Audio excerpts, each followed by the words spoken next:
we encourage people to visit our website at annarborcil.org, www.annarborcil.org. You can look at our website also for other events such as our tours. We have tours like you were on. Yes, I wanted to ask you about that because we're not the first to have a tour. You've been doing this for a while. Well, how long and why did you start? Well, we started because even though we've been in this community for 34 years, and I guess we started the tours a year ago or so, but now 34 years in the community, a lot of people don't know exactly what we do. Right. And we'd like people to know that for multiple reasons. Of course, we want people to get the services that they may need or their loved ones may need, and that's very important.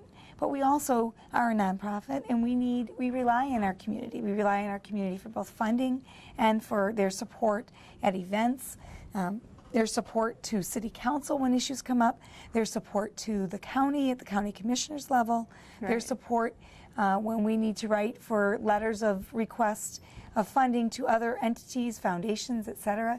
We are able to use all of that collaborative effort that's throughout the community to better ourselves and to better the community. Right, and I thought one time when I was here, to see the room filled for the job interviewing, and that was fully a community group. It seemed to be the younger looking and the older, and those with disability and those not. And that's a wonderful thing because that's what a community is. It's a really integrated group. Yes. And I can't even believe I haven't mentioned it all. So one of the things that we say is that the Center for Independent Living is the gathering space. So it's like it is like a community center. Yes. We have a little bit of something for everybody, and for those who want or need, we have more. Yes. And so we're really very fortunate that we have our building here at 3941 Research Park Drive. Yes. You mentioned about collaboration, and when I was reading, one of the collaborations you did was an interdisciplinary collaborative effort last year focused on enhancing community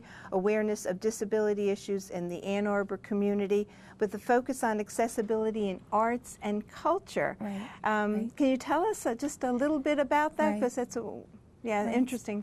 So that, yes, we work jointly with several in the community, but our primary facilitators with that were from physical medicine and rehab at University of Michigan and the occupational therapy program at Wayne State, and then the Ann Arbor CIL.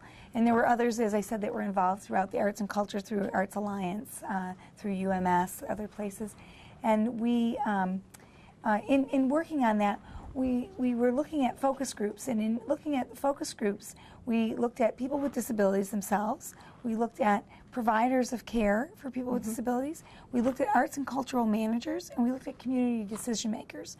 And by looking at each of these different groups, we were able to get a picture of who knows what's going on in the community, what else do we need to do to improve that.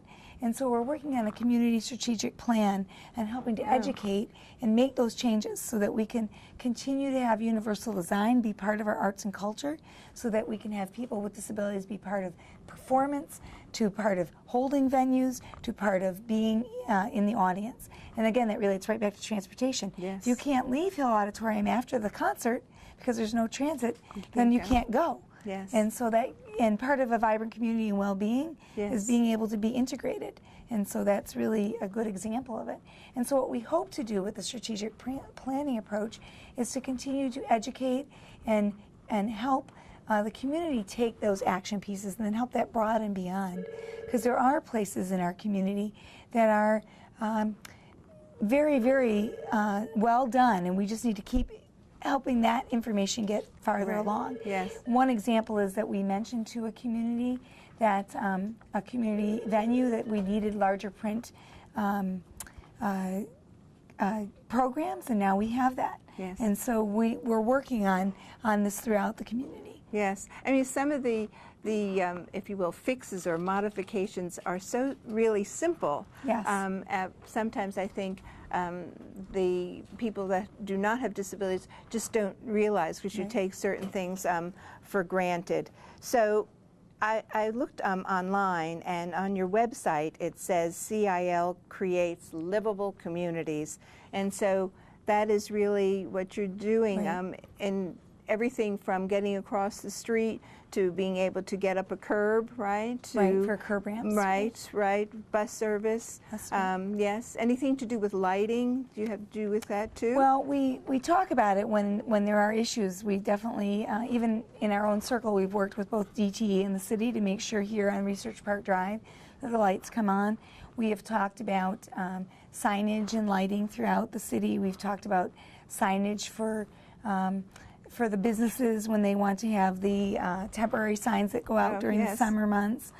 So we're involved in different ways. Yes. And you know, as you said, we all take it for granted, but with curb ramps, as a great example, is we all benefit from it. Yes. It's nice not to have to carry something up a step. Right. It's nice to be able to wheel your stroller, to cross the street, for folks who are using their cycles on the sidewalks, even though some people might not agree with that, who need to get up the ramps.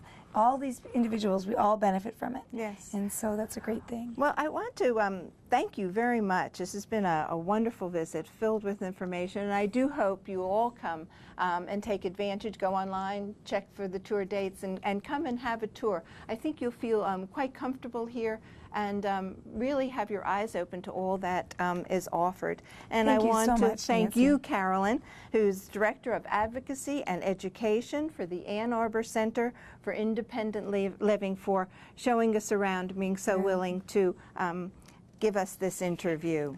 All right, and thank you. You're welcome. And thank you, our viewers, for watching.